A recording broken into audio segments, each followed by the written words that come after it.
Ustaz. Salam.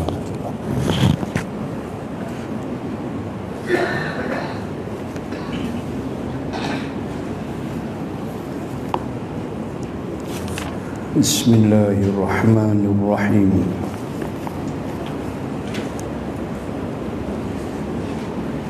Assalamualaikum warahmatullahi wabarakatuh.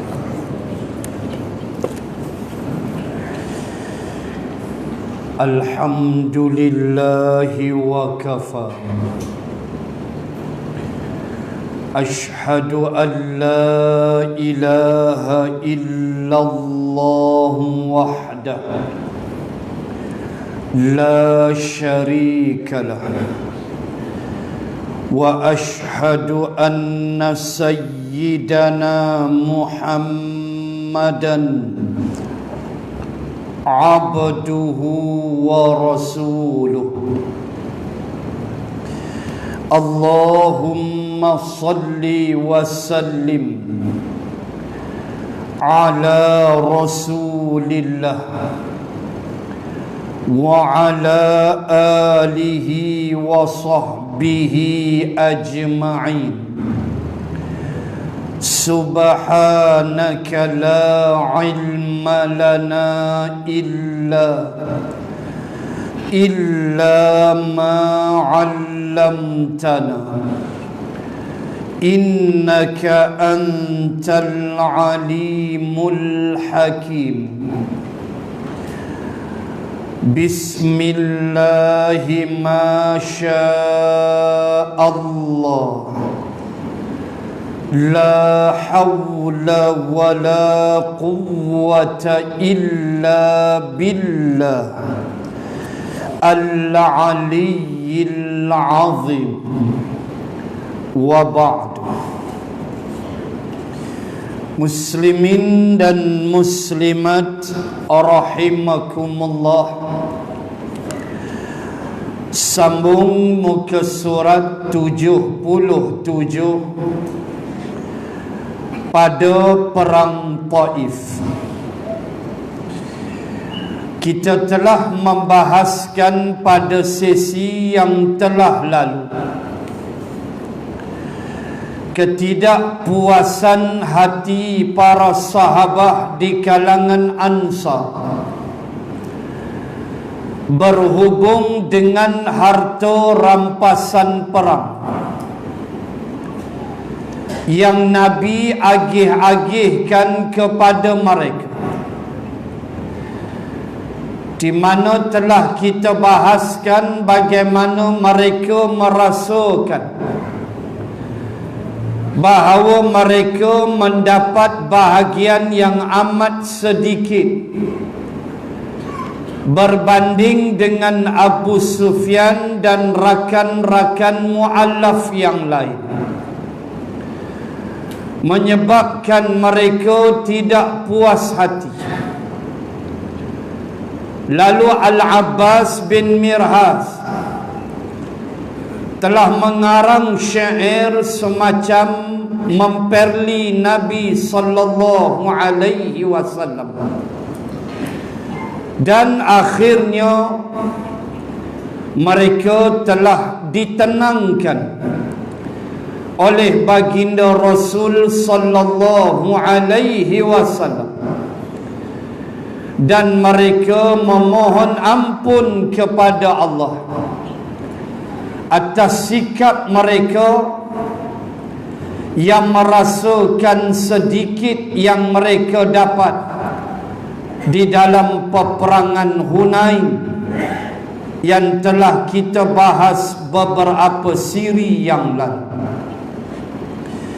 Malam ni kita sambung pada perang Taif, di mana sebahagian daripada musuh lari meninggalkan Hunain dan bergerak ke Taif,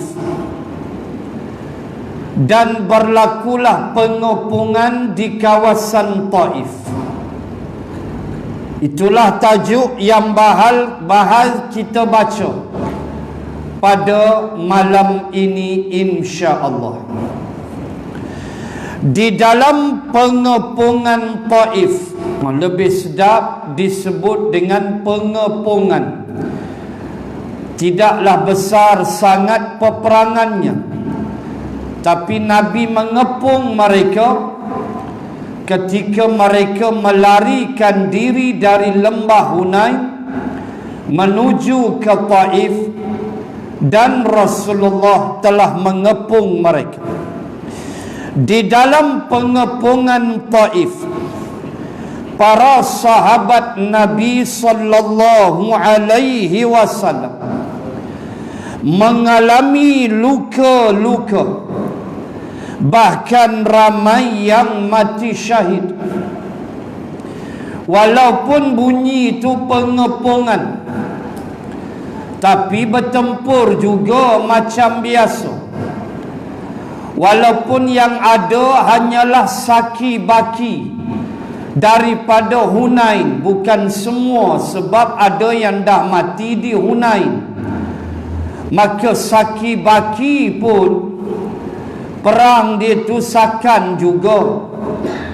Walaupun bunyi itu pengepungan, mengepung, tetapi ada di antara sahabat yang ramai yang luka dan ada yang mati syahid, menunjukkan ia berlaku juga dalam bentuk yang agak haibat, cuma tidak sebesar peperangan Hunain, kerana jumlah musuh yang tak berapa ramai, kerana sebahagian telah mati di lembah Hunain. Namun demikian, panah memanah, pedang dan sebagainya tetap berlaku, dan ada sahabat yang luka parah dan ada yang mati syahid di jalan Allah Subhanahu wa ta'ala. Rasulullah sallallahu alaihi wasallam membebaskan pengepungan dari penduduk Taif, dan beliau pulang ke Madinah.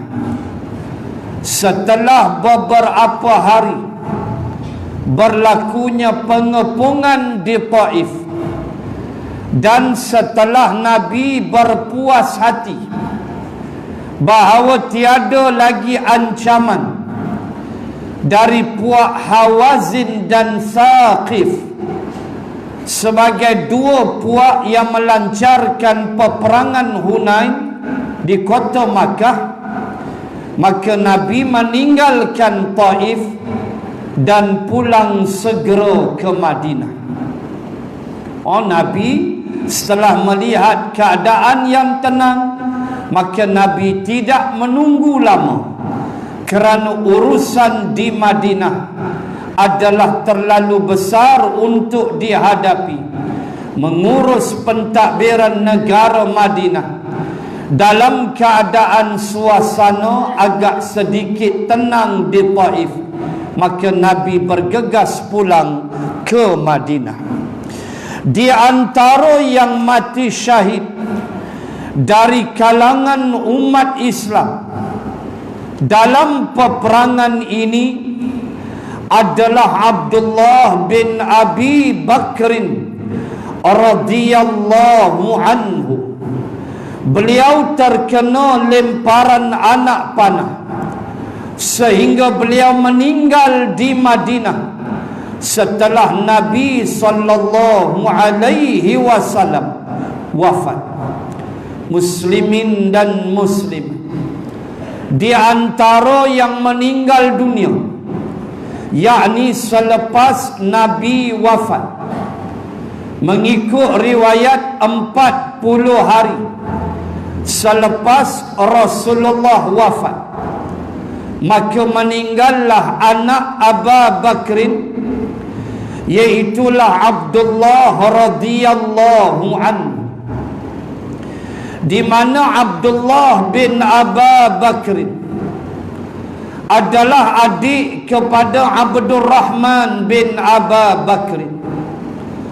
Cumanya mereka berlainan ibu satu ayah, di mana Abdurrahman anak yang sulung, adalah daripada ibunya Ummu Rumman, dan bersama dengannya seibu seayah ialah Sayyidatina Aisyah radhiyallahu anha. Ini Abdurrahman anak yang sulung. Manakala Abdullah anak yang kedua, seibu seayah dengannya adalah Asma binti Aba Bakrin, isteri kepada Zubair bin Al-Awwam radhiyallahu anhuma, di mana Abdullah seibu dengan Asma, seibu satu ayah, dengan ibu nama Qutailah. Di mana Qutailah telah diceraikan oleh Aba Bakrin kerana Qutailah enggan memeluk Islam. Diceraikan. Itu mak dia, iaitulah Qutailah. Dan Asma adalah saudara seibu seayah dengan Abdullah, yang kita baca sedikit kisahnya sebagai salah seorang syuhada di dalam pengepungan Taif atau peperangan Taif, di mana Abdullah bin Aba Bakrin bersama dengan kakak dia Asma, adalah adik dia Asma, adalah merupakan dua individu yang telah memainkan peranan yang amat besar di dalam peristiwa hijrah. Tidakkah Abdullah sebagai individu yang bertanggungjawab menghantar maklumat, berita kepada Nabi dan ayahnya ketika Rasulullah dan Aba Bakrin berada selama 3 hari di dalam Jabal Sur? Menghantar maklumat ialah Abdullah, supaya Nabi boleh buat persiapan, boleh buat perancangan hasil daripada maklumat Abdullah bin Aba Bakr. Dan adik dia Asma juga, yang digelar dengan perempuan yang empunya 2 tali pinggang. Bagaimana dia koyakkan tali pinggang dia? Satu dia ikat jubah dia, dan satu lagi dia ikat makanan di pinggang dia, untuk dia hantar bekalan makanan kepada Rasulullah dan ayahnya di Jabal Sur. 2 beradik memainkan peranan yang besar di dalam peristiwa hijrah. Dan anak kepada Asma, waktu dia panjat tu dia mengandung, dan anak itulah yang lahir selepas daripada hijrah, atau bayi yang pertama lahir selepas hijrah, iaitulah Abdullah bin Zubair bin Al-Awwam, cucu Aba Bakrin, yang lahir selepas daripada hijrah, dan merupakan bayi yang pertama yang ditahnik oleh Rasulullah. Yang Nabi, orang Melayu kata alhamdulillah, orang Melayu kata belah mulut. Tahnik. Dialah baby pertama, iaitulah Abdullah bin Zubair bin Al-Awwam radhiyallahu anhuma, anak kepada Asma dan Az-Zubair bin Al-Awwam, di mana Zubair bin Al-Awwam adalah menantu Aba Bakrin dan salah seorang sahabat yang dijamin syurga.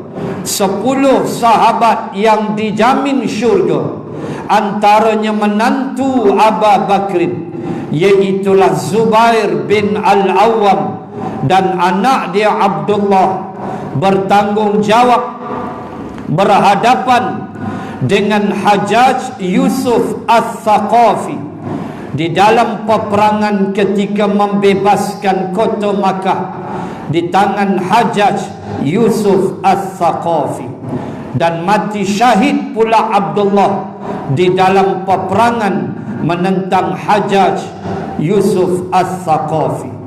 Bagaimana Abdullah bin Abu Bakrin meninggal dunia 40 hari kerana luka parah akibat panah yang terkena kepadanya di dalam pengepungan di kawasan Taif. Muslimin dan muslimat sekalian, setelah kewafatan Abdullah bin Abu Bakr, maka suasana di Taif menjadi agak tenang, dan kita lihat apa yang berlaku selepas itu. Ketika utusan Thaqif datang ke Madinah untuk menyatakan keislaman mereka, apa yang berlaku selepasnya kita sebut dah. Peringkat awal yang angkat senjata nak lawan Nabi ketika Fathul Makkah ialah Hawazin dan Thaqif. Mereka lah dua puak pencetus kepada peperangan Hunain. Dan selang beberapa waktu, itulah hidayah dan petunjuk Allah Subhanahu wa ta'ala. Kumpulan Thaqif, rombongan daripada puak Thaqif, selepas pengepungan Taif, mereka datang ke Madinah untuk bertemu Nabi dan menyatakan keislaman mereka. Ini dia cerita hidayah. Ini dia cerita petunjuk. Nabi sallallahu alaihi wasallam menunggu hampir setahun, 2 tahun Nabi tunggu. 8 Hijrah, peperangan Hunain pada bulan Syawal 8 Hijrah. Nabi wafat awal 11 Hijrah.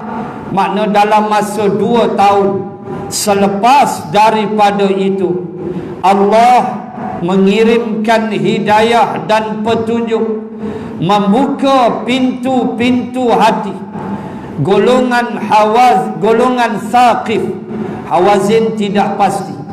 Golongan Thaqif untuk menerima agama Allah Subhanahu wa ta'ala dalam keadaan mereka tidak dipaksa, tetapi mereka melihat keindahan Islam yang ditunjukkan oleh Nabi sallallahu alaihi wasallam. Maka mereka menerima agama Allah dan mereka datang menuju ke Madinah. Maka pada ketika utusan itu terlihat mendekati Madinah, ketika dilihat rombongan tu sudah mendekati Madinah, nampak dah, maka Abu Bakrin dan Al-Mughirah berlumba untuk menyatakan berita gembira kedatangan utusan Thaqif kepada Rasulullah sallallahu alaihi wasallam. 2 orang duk nampak. Abu Bakrin dan Al-Mughirah melihat kedatangan utusan Thaqif. Lalu Abu Bakrin dan Al-Mughirah tidak sabar untuk bertemu Rasulullah dan menyampaikan khabar gembira ini. 2 orang ni berlumba, siapa dulu cepat sampai jumpa Rasulullah sallallahu alaihi wasallam untuk menyatakan kepada Rasulullah, puak Thaqif datang ya Rasulullah untuk menerima Islam. So 2 orang ni, Abu Bakrin dengan Al-Mughirah, macam tak sabar berlari pergi cari Nabi, nak beritahu berita bahawa Thaqif telah datang untuk menyatakan keislaman mereka. Baik, seronok tak terkira mereka. Dan menjadi pemenang dalam menyampaikan berita gembira itu adalah Abu Bakrin. Tak ada orang. Allahu Akbar. Allah pilih Abu Bakrin yang lebih dulu jumpa Nabi. Sebab kita faham dah, ikatan dia dengan Rasulullah, bonding dia cukup kuat banding dengan Al-Mughirah. Tidakkah dia ayah mertua Nabi? Tidakkah dia peneman Nabi di Jabal Sur? Dialah yang di belakang Nabi di dalam Masjidin Nabawi. Bahu Nabi adalah kepala Abu Bakrin. Itulah susunan mayit mengikut pandangan Imam Malik rahimallahu ta'ala. Maka Allah izinkan Abu Bakrin sebagai manusia yang mula-mula jumpa Nabi sallallahu alaihi wasallam dan menyampaikan khabar gembira bahawa Thaqif bersedia untuk menerima agama Allah subhanahu wa ta'ala. Seronok tak kira Abu Bakr. Baik, setelah mereka mengumumkan keislaman mereka, bila Thaqif datang, mula-mula hantar dulu utusan bincang. Nabi kata okey, masuk. Lalu mereka datang menyatakan keislaman mereka, dan Rasulullah sallallahu alaihi wasallam sudah mencatat keputusan mereka, maknanya sudah menerima mereka, dan beliau ingin mengangkat pemimpin mereka. Maka Abu Bakrin menunjukkan seorang pemuda namanya Uthman bin Abdul As, seorang yang paling muda di antara mereka. Bila dah selesai Islam, Nabi nak kena lantik pemimpin di kalangan mereka. Maka Abu Bakrin telah cadangkan, tunjukkan kepada Nabi seorang yang bernama Uthman bin Abdul As. Dia ni seorang pemuda. Kenapa Abu Bakrin tunjuk dia dan Nabi tak pernah bantah? Nabi tak bantah, Nabi terima. Kenapa? Kejap lagi kita tengok dia punya sebab. Uthman bin Abdul As seorang pemuda. Nabi sallallahu alaihi wasallam mengajar kita akan kaedah mengangkat pemimpin. Bagaimana di dalam hadis yang lain ada di antaranya Nabi angkat jadi pemimpin. Nabi tanya, siapa di antara kamu yang hafaz Al-Quran? Oh, Nabi tanya dalam satu kisah yang lain, siapa antara kamu yang hafaz Quran? Nak jadi pemimpin tu dia. Dia bukan kira berjanji ya, kadang tak ketahuan juga. Dia bukan habis ke situ aja, tetapi sampai ke tahap itu. Bagaimana bila Nabi tanya siapa hafal Quran, seorang tak jawab. Tak hafal lah tu. Lalu Nabi tanya, siapa hafal Al-Baqarah? Surah Al-Baqarah. Siapa hafal?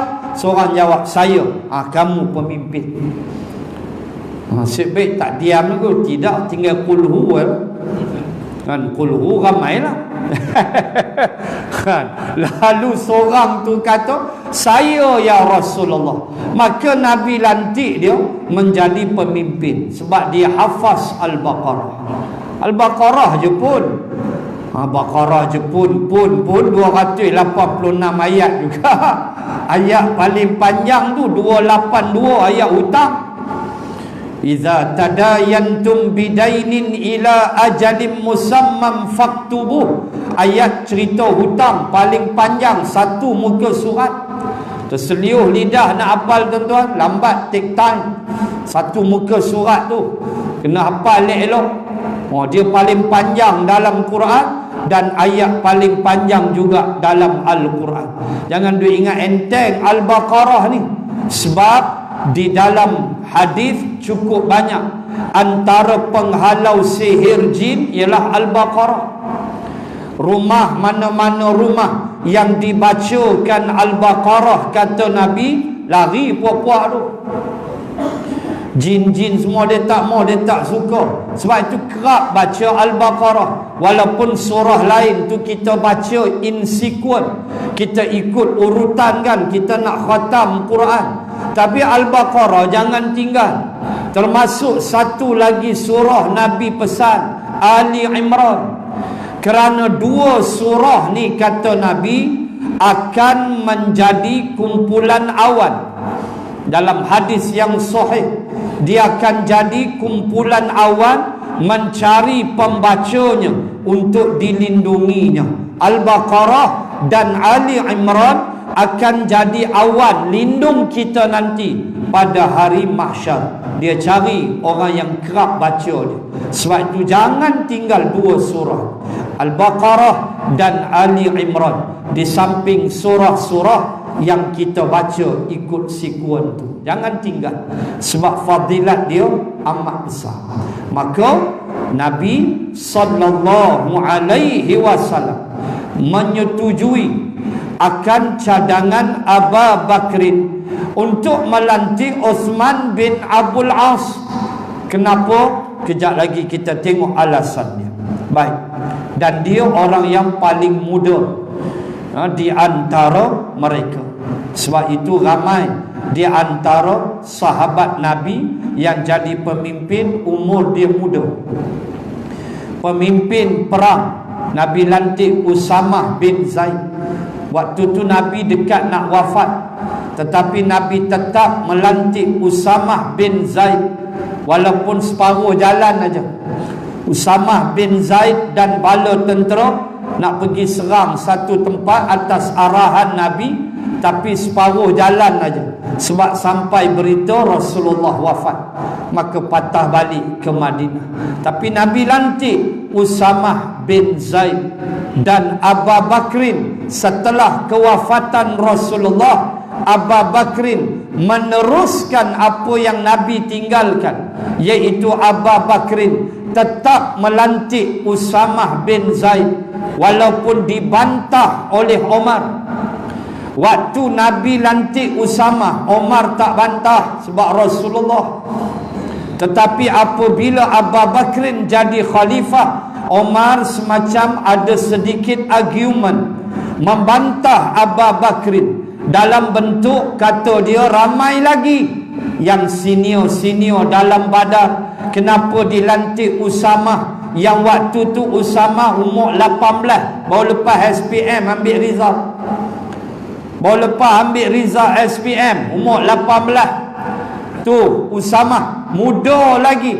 Omar katakan ramai veteran-veteran Badar, veteran Uhud. Abu Bakrin kata tidak, aku tetap akan meneruskan keputusan Rasulullah. Maka diam Umar. Tu anak muda. Anak muda yang Nabi kirim ke Yathrib, Mus'ab bin Umar, anak muda. Pemimpin Ansar majoriti anak-anak muda, Sa'ad bin Mu'adh, Sa'ad bin Ubadah, ni semua anak-anak muda. Nak sebut bagaimana Nabi sallallahu alaihi wasallam lebih menyetujui ke arah itu. Bukan tak ada orang tua, ada, tetapi fahamlah banding orang muda dengan orang tua, tentulah kita boleh buat sedikit perbezaan di antara kedera dan sebagainya.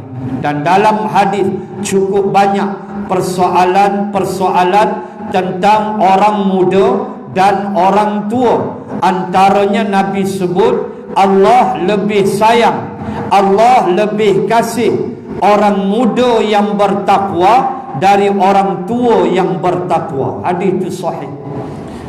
Allah sayang orang muda yang bertakwa banding dengan orang tua yang bertakwa. Allah lebih sayang orang muda sebab dia reti guna waktu muda dia.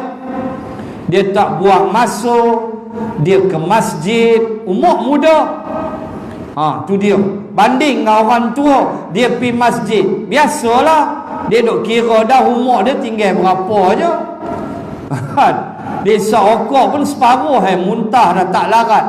Orang muda lain, kederat dia tu kuat, dalam keadaan jiwa dia sedang memberontak. Anak muda semua nak dicuba je, semua nak diambil tahu. Tiba-tiba dia rapat dengan rumah Allah. Nabi kata Allah cukup lebih cinta, Allah lebih cinta, lebih kasih kepada pemuda yang bertakwa dari orang tua yang bertakwa. Hak tua bertakwa Allah sayang tak? Sayang. Tapi lebih Allah sayang anak muda. Sebab tu anak muda jangan sia-siakan umur. Anak muda mesti menjadi generasi yang memahami. Tanpa Islam lesu habis, hancur jawab dia. Mesti ikat diri dengan Islam. Generasi awal yang berhijrah majoriti adalah pemuda. Yang mula-mula berhijrah ke Yathrib adalah majoritinya generasi pemuda. Maka Uthman bin Abdul As ialah seorang pemuda yang ditunjuki oleh Abu Bakrin dan Nabi menyetujuinya. Baik, Abu Bakrin berkata, wahai Rasulullah, aku melihat pemuda ini seorang yang paling giat untuk memahami hukum Islam dan belajar Al-Quran. Abu Bakrin rupanya kenal si Mamat ni, kenal yang kata sahabat ni Uthman bin Abdul As daripada puak Thaqif ini. Abu Bakrin kenal dia, seorang yang paling kuat belajar tentang hukum agama dan belajar tentang Al-Quran. Tengok nilaian dia tu di mana. Bukan pada kecerdikan akademik semata-mata. Adik-adik yang flying colours, yang keluar dengan result yang cantik, kita nasihatkan. Tak cukup dengan keputusan yang kita miliki, walaupun kita berbangga mak ayah seronok, tetapi lebih daripada itu, kita mesti faham kecemerlangan dunia dan negeri akhir. Apalah nilai kalau kita jadi anak muda yang cemerlang di sudut akademik, tetapi kita fail dalam bab solat. Ambil wudu pun kita gagal, hancur bab ambil wudu. Belum lagi kita tes suratul Fatihah, belum. Wudu pun dah fail, air tak mengalir dengan betul dan sebagainya. Tak sampai pada batasan sempadan anggota wudu, macam-macam kadang-kadang. Sempat kita tegur, kita tegur. Ada yang tak tahu masbuk. Ramai anak-anak muda yang saya tegur yang fail di sudut masbuk. Dia tidak mencukupkan rakaatnya, Aisyahnya jadi 3 kerana dia tidak faham akan hukum masbuk. Ni semua kena belajar. Wahai generasi syabab, wahai anak-anak muda, kerana sesungguhnya tanggungjawab kamu terlalu besar di dalam Islam ini. Bukan sekadar kita meraih kecemerlangan dunia, tetapi ingat sama bahawa kita punya peranan untuk memenangkan agama Allah Subhanahu wa ta'ala. Kita punya peranan untuk mempertahankan Islam yang kita cintai ini. Kita punya peranan untuk bergelumang bersama para ulama di dalam membela agama Allah. Jangan sia-siakan umur muda kita. Sebab itulah Nabi pesan, syababaka qabla haramika. Nabi kata, rebutlah waktu mudamu sebelum datang waktu tua. Dia dah mai tua, dia tak larat. Waktu muda, alhamdulillah, tenaga tengah kuat. Pokok petai pun dia boleh panjat, no problem punya. Takat nak buh satu bendera, tak ada hal punya. Dia mai tua, dia kira seokok, tinggal kat bawah. Dia tak larat dah. Tuan-tuan muslimin muslimat, dia seorang anak muda, si Uthman bin Abdul As ini, yang Abu Bakrin point dekat Nabi ini, pinpoint pada Nabi, seorang yang dianya kuat belajar tentang Islam dan dianya orang yang faham tentang Al-Quran. Kenapa Abu Bakrin sebut macam tu? Kejap lagi kita tengok alasan Abu Bakr. Maka sebab itu memahami Al-Quran, ingat Nabi pesan khairukum, jadilah orang yang paling baik. Dan orang yang paling baik itu kata Nabi, man ta'allamal Quran, orang yang belajar Al-Quran, wa 'allamahu, dan dia ajar pula pada orang lain. Itu di antara orang yang baik. Apa dia? Belajar Al-Quran. Quran bukan sekadar kita baca. Quran hendaklah ditadabbur. Itu perintah Allah. Afala yatadabbarunal Quran. Apakah kamu tidak boleh tadabbur Al-Quran? Mesti tengok apa kehendak Allah. Kalau reti bahasa Arab itu lagi cantik. Kalau kita tak reti bahasa Arab, tengok terjemah, buka tafsir dan tengok apa yang Allah kehendaki daripada kalam yang kita baca. Kerana orang yang paling baik, man ta'allamal Quran, orang tu dia belajar Al-Quran. Belajar dengan maksud bukan tajwid sahaja, tetapi memahami hakikat Al-Quran itu sendiri sebagai dustur, undang-undang perlembagaan yang menjadi dasar kehidupan manusia. Apa yang diharamkan haram, apa yang diperintah buat. Itulah tanda kita kasih dan cinta kepada Al-Quran. Ingat, Quran akhirnya akan hilang dari dada-dada manusia. Na'udzubillah. Bahkan Nabi telah berdoa waktu Nabi masih hidup.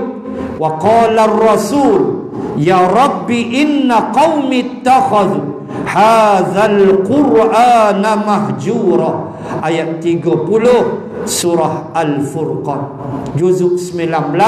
Nabi berdoa, Nabi berkata, wahai Tuhanku, sesungguhnya kaumku telah menjadikan Al-Quran ini bahan perkara yang ditinggal-tinggalkan. Tu Nabi masih hidup tu. Nabi sedih, Nabi mengadu pada Allah. Tambah Nabi dah tak ada, lagilah baca Quran malas, masa macam sibuk benar sampai langsung kita tak ada ruang untuk membaca Al-Quran. Sedangkan jiwa ini amat memerlukan vitaminnya, itulah Al-Quran. Walau boleh kita baca tiap-tiap hari, bukan kalau boleh dah, memang kena baca tiap-tiap hari. Kalau breakfast, kenapa kita boleh telan macam-macam menu? Kenapa Quran yang menjadi makanan bagi roh kita tak berapa nak ambil, menyebabkan roh jadi sakit, menyebabkan roh jadi tidak tenteram, jiwa jadi tak berapa nak bahagia. Akhirnya kita akan lingkup, na'udzubillah min zalik. Sebab itu nakal mana pun anak, pesan Quran jangan tinggalkan. Baca walau sedikit setiap hari. Baik, diceritakan bahawa kita nak tengok kenapa Abu Bakrin tunjuk kepada Osman bin Abdul As. Ni alasan Abu Bakrin. Diceritakan bahawa Osman bin Abdul As radhiyallahu an, ketika kaumnya sedang tertidur di tengah hari, beliau sengaja pergi menemui Rasulullah sallallahu alaihi wasallam untuk bertanya soal agama dan membaca Al-Quran, sehingga beliau memahami agama dan ilmu-ilmu yang lain. Itulah sikap baik dia, si Osman ini. Apa dia? Abu Bakrin tengok waktu kaum dia tidur di tengah hari. Orang Arab dia begitulah. Antara budaya orang Arab, dia suka tidur lepas zuhur. Itu memang budaya dia. Budaya orang Melayu, dia suka tidur dalam kuliah. Itu budaya orang Melayu. Dia suka tidur dalam kuliah dan khutbah Jumaat dia cukup syok. meleleh ayat liur. Orang Arab dia lepas zuhur dia lena.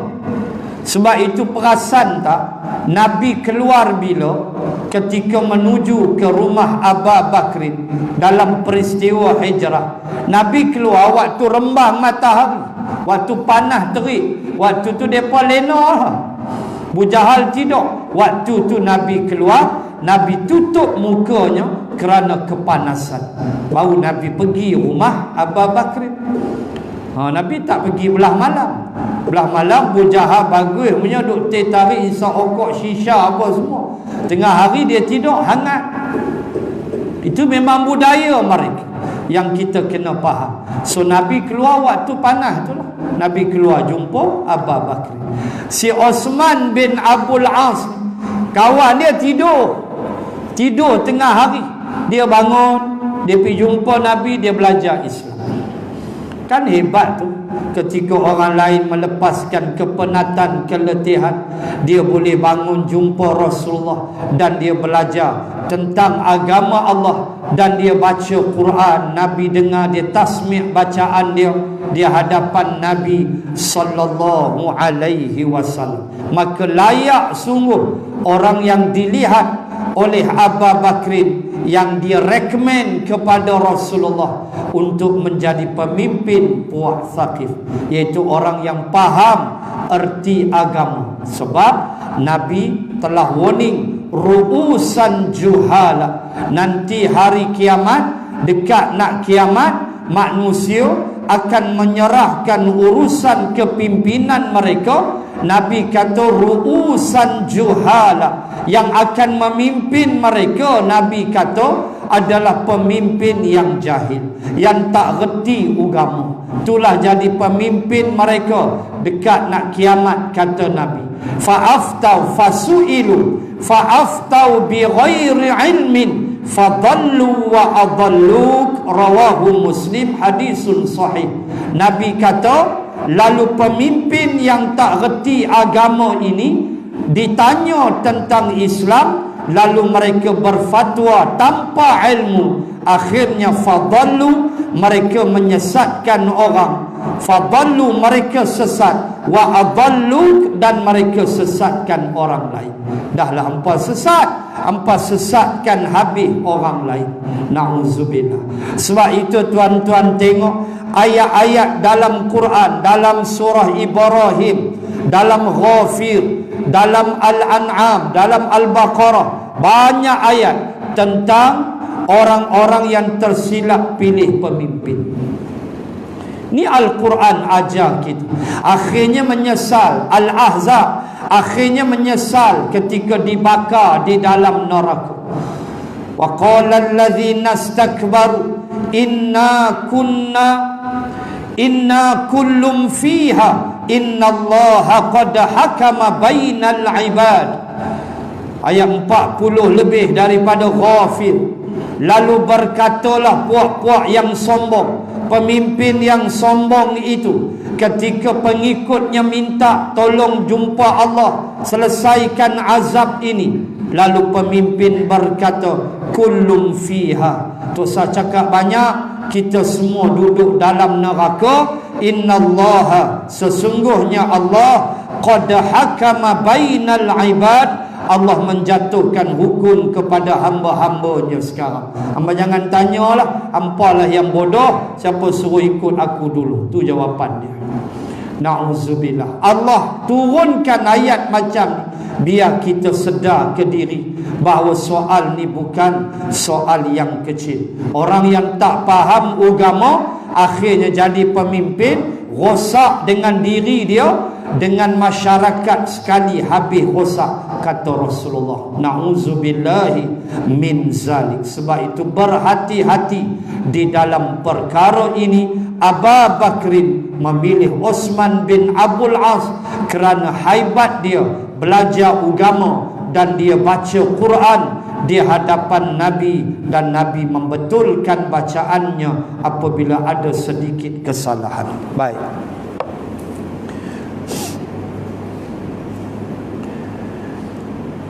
jika ternyata beliau mendapatkan Nabi sallallahu alaihi wasallam sedang tidur, maka beliau pergi menemui Abu Bakrin.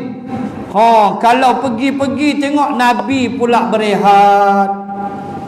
Nabi pun tidur juga lepas zuhur. Time Nabi tidur. Tu yang kalau belajar Baharul Mazi, tu yang hadis tentang badui yang datang tanpa adab. Lalu Nabi bangun bila badui menjerit di luar rumah, di luar pintu bilik rumah Nabi. Lalu Nabi bangun, tu yang kelihatan di badan Nabi, kata Umar, kesan-kesan tika. Itulah tilam Nabi. Jerami-jerami yang diikat, yang itulah jadi tilam Nabi. Maka bila bangun tu tengok belakang Nabi tu berbekas-bekas. Sayyidina Umar tengok, nangis Sayyidina Umar.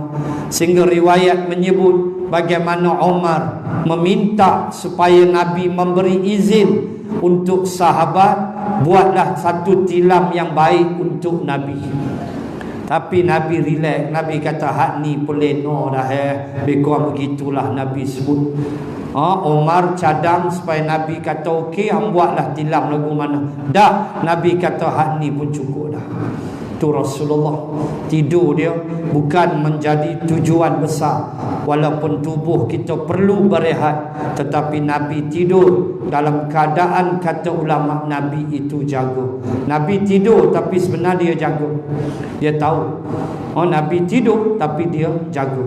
Dan Nabi, kalau sahabat daripada belakang, Nabi nampak. Itu kan ulama sebut sifat Nabi. Macam ada mata sebiji belakang Nabi. Nabi nampak sahabat di belakang Rasulullah. Itu Rasulullah. Hebat dia. Masya Allah. Tuan-tuan, muslimin, muslimat. Ada kalau Nabi tidur. Dan bagaimana kata Osman, kata Abu Bakrin, bila Osman tengok Nabi tidur, dia tak kacaulah Nabi. Maka dia jumpa Abu Bakrin untuk belajar tentang agama. Itu hebatnya dia. Baik.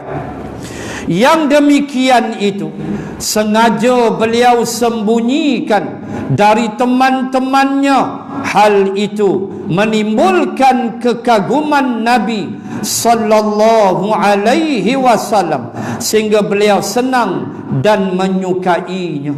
Dia pula si Osman ni, waktu dia pergi pelan-pelan jumpa Nabi, jumpa Abu Bakrin, kalau Nabi tidur, dia tak heboh-heboh pula dekat kawan-kawan dia. Dia senyap, dia tak mau riak, dia tak mau tunjuk kata dia hebat. Allah, tak ada siapa yang hebat tuan-tuan. Saya, tuan-tuan, kita serupa aja, melainkan iman dan takwa. Itulah kita.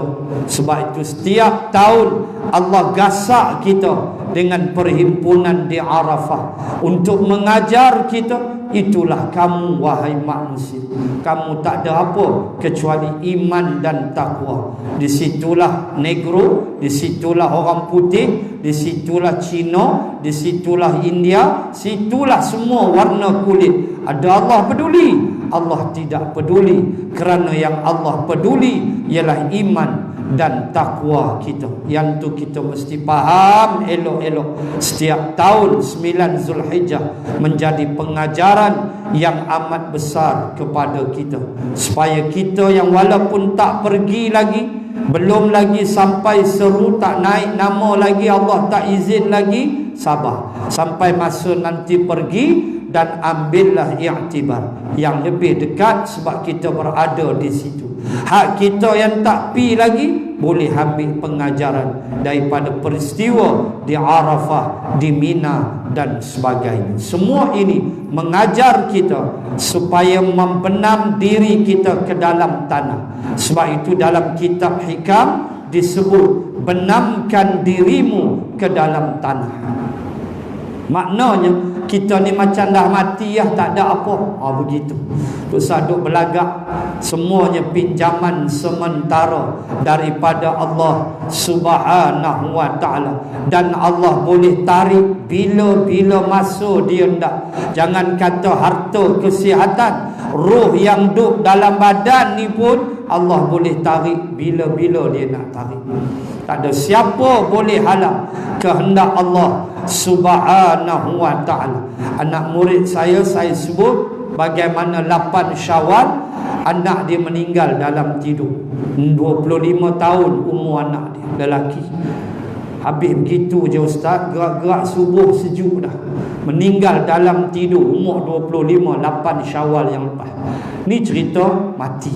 Ni cerita kita tak tahu bila Allah nak ambil. Sebab itulah kita mesti bersedia dan terus bersedia. Osman bin Abdul As, dia tak beritahu kawan-kawan dia, tak maulah tunjuk kata dianya hebat, ria, angkuh, rasa diri tu terror benar. Tak. Sifat tu tak ada, mesti kita buang. Walaupun dalam keadaan orang mengetahui keadaan kita, tetapi diri kita tidak boleh ada sifat yang sedemikian. Benamkan dirimu ke dalam bumi, dalam kitab hikam. Begitu diajar tawadhu supaya kita tidak ujub. Baik. Hal ini menyebabkan Nabi jadi seronok. Nabi suka dengar benda yang sedemikian. Baik. Ketika Abu Bakrin radhiyallahu anhu mengetahui pemilik panah yang melukai puteranya, beliau memiliki perkataan yang menunjukkan kebesaran imannya. Apa cerita? Ketika Abu Bakrin dapat bertemu dengan seorang lelaki daripada puak Thaqif yang bertanggungjawab melepaskan anak panah yang menyebabkan Abdullah mati syahid. Itu cerita selepas ni. Menyebabkan dia mati syahid anak dia. Dia jumpa mamat ni yang melepaskan panah itu. Baik. Lalu dia memiliki perkataan yang menunjukkan kebesaran iman dia. Makna nak tengok sat lagi apa kalam Abu Bakrin. Saya cuba habiskan sampai bawah, nanti kita masuk tajuk baru, Perang Tabuk. Baik. Diriwayatkan bahawa Al-Qasim bin Muhammad berkata, Abdullah bin Abu Bakrin radhiyallahu anhu terkena lemparan anak panah pada peperangan Taif, maka beliau meninggal dunia 40 hari setelah Rasulullah sallallahu alaihi wasallam wafat. Saya sebut dah awal tadi, Abdullah meninggal 40 hari selepas Rasulullah wafat akibat panah yang dilepaskan dalam peperangan Taif. Setelah Abdullah meninggal dunia, datanglah utusan Thaqif kepada Abu Bakrin sementara anak panah itu masih ada padanya. Utusan tu datang lepas anak dia meninggal. Lalu Abu Bakrin tahu di tangan mamat ni ada anak panah yang telah dia sendiri melepaskannya kepada Abdullah. Kemudian Abu Bakrin mengeluarkan anak panah itu dan memperlihatkannya ke hadapan utusan itu sambil bertanya, apakah salah seorang di antara kamu mengenal anak panah ini? Ngikut riwayat, anak panah tu sudah ada di tangan Abu Bakrin.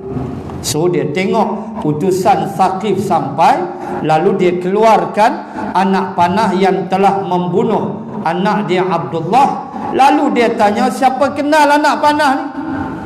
Nak tengok jap lagi jiwa Abu Bakrin. Itu poin dia. Baik.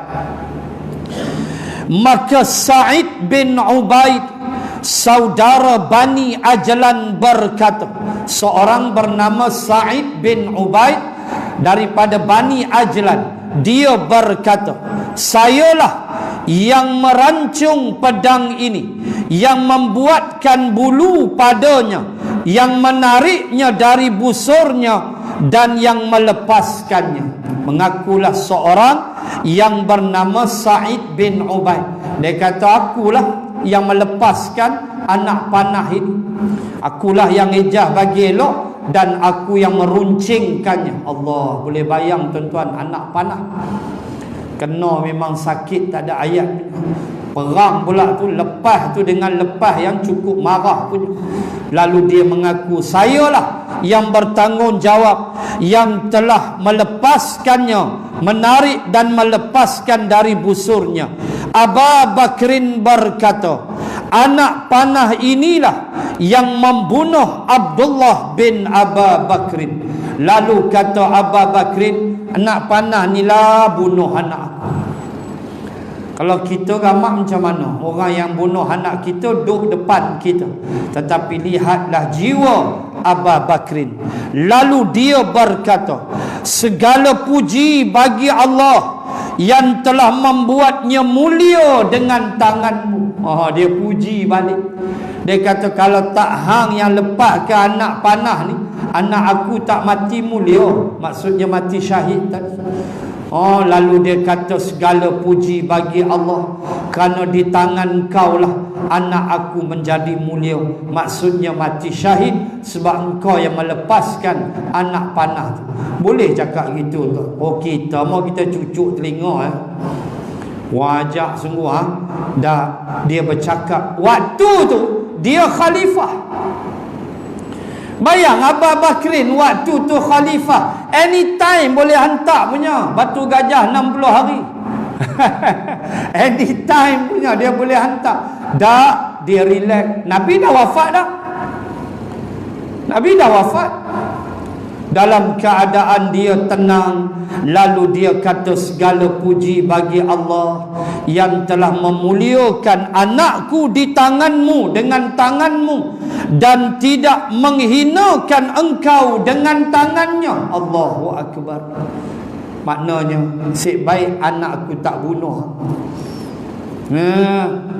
Engkau telah muliakan anak aku sebab anak aku mati di tangan kau, mati syahid, dan engkau pula dan tidak menghinakan engkau dengan tangannya. Syukur juga pada Allah, engkau tak mati kafir di tangan anak aku Abdullah. Tengoklah jiwa dia, punya besar jiwa dia. Dia kembalikan kepada Allah.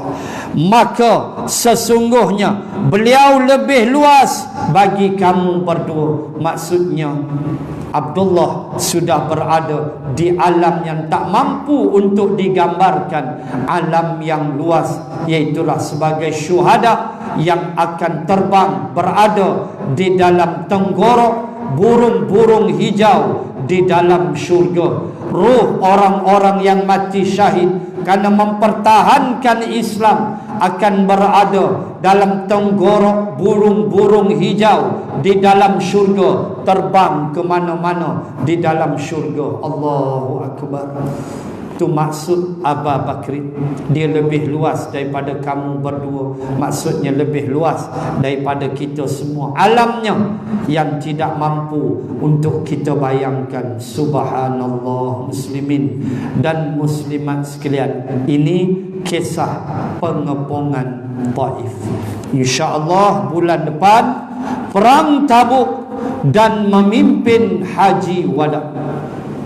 Perang Tabuk dan sedikit kisah Hajjatul Wida, haji perpisahan, Haji Wada. Dan kita akan tengok akan tajuk itu pada sesi yang akan datang. InsyaAllah macam biasa, sumbangan kita untuk membeli 4x4, kenderaan 4x4 macam biasa yang selalu saya umum untuk kegunaan lajnah, untuk kita bantu dengan kegunaan 4x4 itu. So macam biasa lepas Isyak ada tabung, tuan-tuan boleh bantu seorang sikit untuk beli 4x4 insya-Allah. Sekadar itu dulu. Bismillahirrahmanirrahim. Alhamdulillahi rabbil alamin. Assalatu wassalam ala rasulillah wa ala alihi wa sahbihi ajma'in. Allahumma zidna ilman warzuqna fahman اللهم ارزقنا فهم النبيين وحفظ المرسلين اللهم اجعل جمعنا هذا جمعا مرحوما وتفرقنا من بعده تفرقا معصوما ربنا آتنا في الدنيا حسنة وفي الآخرة حسنة وقنا عذاب النار وصلى الله على رسول الله والحمد لله رب العالمين. السلام عليكم ورحمة الله وبركاته.